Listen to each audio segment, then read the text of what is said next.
COVID isn't the only thing spreading, so is harassment of servers in restaurants and things like that. Saru Jayaraman joins us and talks about putting a lid on patriarchy. Check it out, leave your comments, ding the bell, share it with your friends, and subscribe to our channel. Saru Jayaraman, the president of One Fair Wage, director of the Food Labor Research Center at UC Berkeley. Onefairwage.site is the website. The Twitter handle is Saru Jayaraman, Sarujayaraman, or at One Fair Wage. And Saru, I saw this piece, your report. The title really caught me. Take off your mask so I know how much to tip you. And, you know, it kind of makes us all realize that so much is lost in our communications when we can't see if another person is smiling or frowning or whatever. But this really goes way beyond all that. Tell us about it. Yeah, thanks for having me. It really honestly goes to the ways in which the pandemic has exposed pre-existing conditions in our economy, in our society, and unfortunately pre-existing conditions in the restaurant industry, because prior to the pandemic, the restaurant industry already had the highest rates of sexual harassment of any industry, largely due to the sub-minimum wage for tipped workers, which is a legacy of slavery. 43 states allow restaurants to pay their workers a sub-minimum wage and forcing them to live entirely on tips or mostly on tips.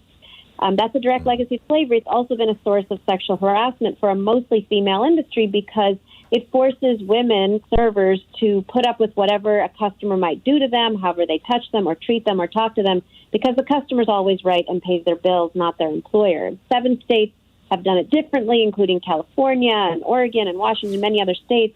They require full minimum wage with tips on top and have 1/2 the rate of sexual harassment because there women can rely on a wage from their boss and they're not as reliant on the tips.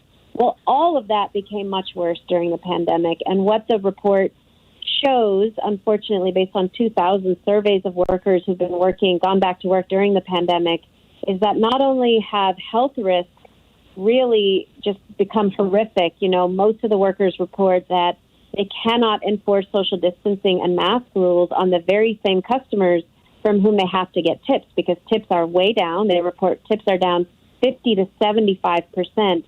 But also 40% of workers are reporting that sexual harassment has gone way up.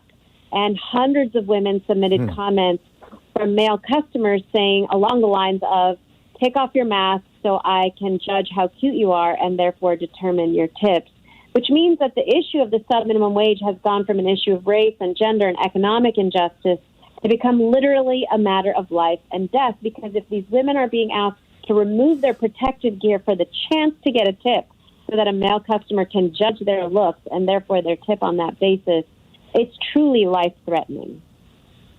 It also highlights a reality that has been documented many, many times, in the past few decades, that attractiveness, however society defines that, is one of the things that's a huge variable in tips, which should tell us all that tipping is not just supporting whatever you would call that. I think this goes way beyond sexism. It's and misogyny. It's some sort of fundamental flaw at the core of our society. But, not only is that real, but it should call for a complete reformation in the way we do this. I lived in Europe for a year. You tip in Europe, but basically your tip is, whatever's the leftover change is. You have a $20 meal and you give, or a $19.60 meal and you give them a €20 bill and they give you back, 41 pennies, basically. You just leave that on the table. It's just the leftover. Because everybody has a decent wage. The tipping is just kind of an incidental thing. Whereas here it's like, wow, 10%, 15%, 20%. Why? Because that's how they get paid. But it's at your discretion. And is she cute? I mean, this is nuts. It's nuts. It's nuts. It's outrageous. It's a reflection of all the biases in our society. And it's a reflection of history. It's so important to know the history because what you experienced in Europe is not an accident. Tipping originated in feudal Europe. It was something that aristocrats and nobles gave to serfs and vassals, but always on top of a wage. when that idea came to the States, it came right before emancipation. And at emancipation, restaurant owners wanted to hire newly freed slaves and not pay them anything and have them live entirely on tips, which was a mutation of the concept of tipping. Tipping was intended, exactly as you said, as just an extra or a bonus, but it became a replacement for wages because of slavery in the United States.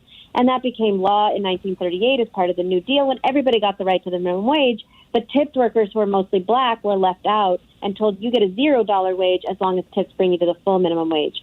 So we went from zero in 1938 all the way to $2.13 an hour, which is the absurd and ridiculous minimum wage for tipped workers in the United States of America in 2020.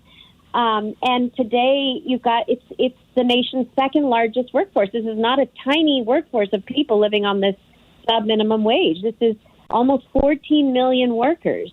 And during the pandemic, that absurd and ridiculous sub-minimum wage has wreaked complete havoc. 60% of these workers couldn't get unemployment insurance because most states told them that their wages were too low to meet the minimum threshold to qualify for benefits.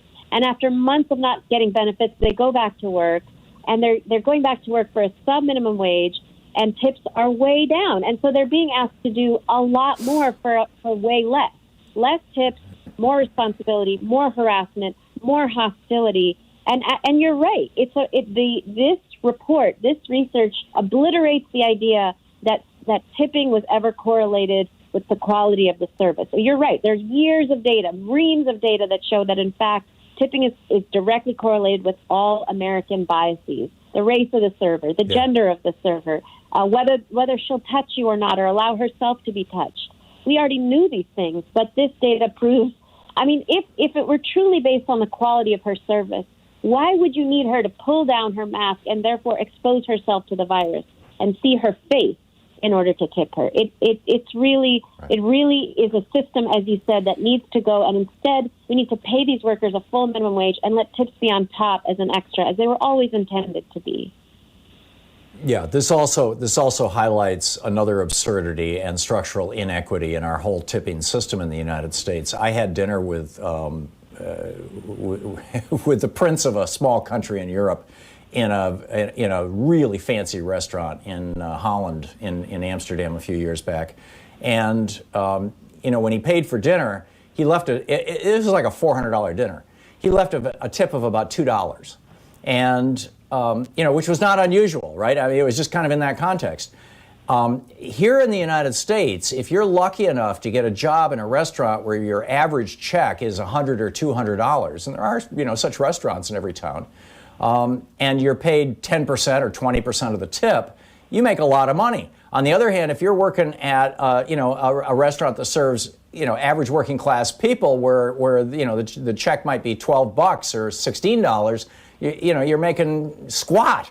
And everybody should simply make a wage as a server. The wage can have a sliding scale associated with it, but there needs to be a bottom, that is the minimum wage at the very least. Obviously, the minimum wage needs to go up to $15 an hour, but this is another piece of it too. That's right. I mean, listen, I think servers who are listening would tell you $15 is not enough to live on anywhere in this country right now, and we need tips on top of that unless we're getting to a point where we're talking about much higher wages. But absolutely, workers need a base wage that they can count on, and tips should not be part of that base wage. They should be on top of that base wage. And believe it or not, a lot of even restaurant owners during the pandemic have come around to this idea. They've expressed new support. We just need legislators to listen and follow. Well, we need to reestablish our cultural norms, like they have in Europe, and in order to make this happen, this is a big job. Saru Jayaraman, president of One Fair Wage, onefairwage.site is the website, and director of the Food Labor Research Center. Thank you, Saru. Thank you for dropping by. Thank you.